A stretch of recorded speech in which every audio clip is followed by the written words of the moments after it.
మహిబాద్ ప్రాంతంలో ఒక ఇల్లీగల్ కల్తీ మద్యం తయారు చేస్తున్నారు కొంతమంది. అది సమాచారం వచ్చింది.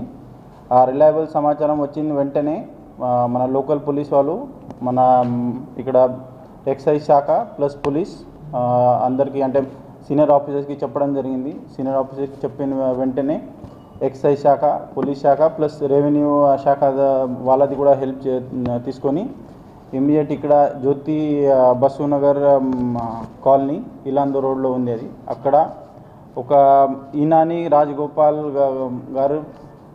గారిది ఒకటి గోడౌన్ ఉంది. ఆ గోడౌన్లో ఇట్లాంటి కల్తీ మద్యం తయారు చేస్తున్నారు కొంతమంది. అది సమాచారం వచ్చింది. సమాచారం వచ్చిన వెంటనే ఎక్సైజ్ ప్లస్ పోలీస్ శాఖ వాళ్ళు వెంటనే అక్కడ పోయి రేడ్ చేయడం జరిగింది.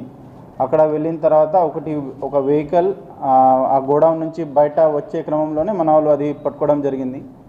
ఆ వెహికల్లో కొన్ని ఇట్లాంటి కల్తీ మద్యం తయారు చేసిన బాటిల్స్ ఉండే, కార్టన్స్ ఉన్నాయి. ఇమ్మీడియట్ అక్కడ ఫర్దర్ అడిగిన తర్వాత అసలు ఎక్కడ తయారు చేశారు, ఏం చేశారు అది అడిగితే లోపల అది గోడౌన్ చూపించడం జరిగింది. ఆ గోడౌన్లో చాలా బాటిల్స్ ఇట్లాంటి సేమ్ తయారై ఉన్నాయి.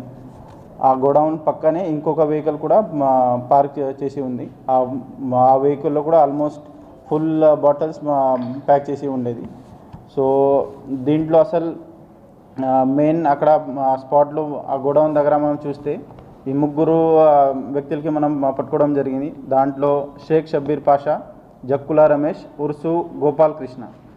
సో ఈ ముగ్గురికి పట్టుకున్న తర్వాత అసలు మీరు అంటే ఇది ఎప్పటి నుంచి జరుగుతుంది, ఎలా జరుగుతుంది, మీరు ఎలా తయారు చేశారు, మీకు ఈ ఐడియా ఎవరు ఇచ్చారు, అది ఫర్దర్ అడిగిన తర్వాత వీళ్ళు అందరూ మౌలూజు రాజు అలియాస్ మహేష్ అండ్ అల్లం రవీందర్ వాళ్ళ పేరు చెప్పారు. వాళ్ళు ఇద్దరు వారంగల్ సంబంధించి వ్యక్తులు. సో ఇమీడియట్లీ మనం police team plus excise team form చేసి నైటే ఈ మహేష్ ప్లస్ రవీందర్కి పట్టుకోవడం జరిగింది.